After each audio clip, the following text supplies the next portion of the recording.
Mission 84 भन्दै पुरेर बसेका नेता, टाउको दुख्यो भने विदेशसम्म पुग्ने नेता अनि महान व्यक्तित्व खड्गप्रसाद ओली केपी शर्मा ओलीको बारेमा आज हामी केही चर्चा परिचर्चा गर्दैछौँ।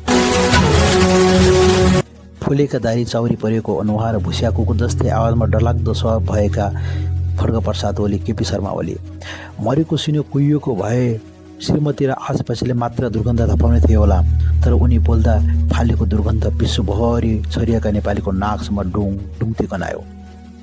खड्गप्रसादले आफूलाई जङ्गलको सिंह जस्तै मान्थे। मिसन 84 सफल पार्ने दाउमा नेपालको इन्टरनेट सेवा नै अनिश्चितकालका लागि बन्द गरिदिए।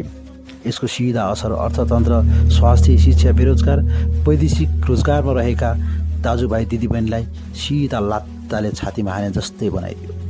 त्यस पछाडि सुरु भयो खड्गप्रसादको अन्तिम राजनीतिक यात्रा।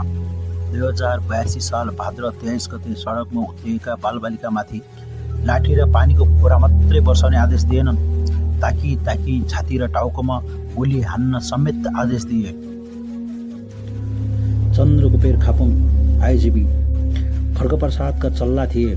उनलाई देखाउनु थियो खड्गप्रसादलाई खुसी कसरी बनाउने। खापुङ पछि परेर रक्ताम्बे बनाइदिए। निहत्या बालबालिकाको रगतले सडक र सदन भङ्गाइदिए, देश आँसुमा डुबाइदिए। खड्गप्रसादको अगाडि रमेश लेखकको केही पनि लागेन। त्यो बेलामा तत्कालीन गृहमन्त्री रमेश लेखक नै थिए। उनी राजीनामा दिएर रातारात भागाभाग भए। अनि बल्ल त्यसपछि इन्टरनेटले सास फेर्यो। खड्गप्रसादको रक्ताम्बे ताण्डव नेपाल मात्र नभई विश्वले देख्न पायो। भाद्र 23 गते मर्नेहरूमा प्राय स्कुलको बालबालिका नै थिए, प्राय झोला बोकेकै थिए। नाबालक मारेर जिन्दगीका आतङ्ककारी मारे भनेर घोषणा समेत गर्न भ्याए खड्गप्रसादले। दोस्रो दिन भदौ 24 गते देशभरिबाट जनताहरू सडकमा उत्रिए। सिंहदरबार चलाइयो, अड्डा अदालत चलाइयो, नेताका घर चलाइयो, खोजी खोजी सरकारी गाडी पनि चलाइयो। त्यति मात्रै कहाँ हो र शेरबहादुर दम्पति दुईजनालाई मरासन्न हुने गरी कुटपिट पनि गरियो। शेरबहादुर दम्पतिले कुटाइ खाएको थाहा पाएपछि लुकेर बसेका खड्गप्रसाद केपी शर्मा ओलीको सातो उड्यो।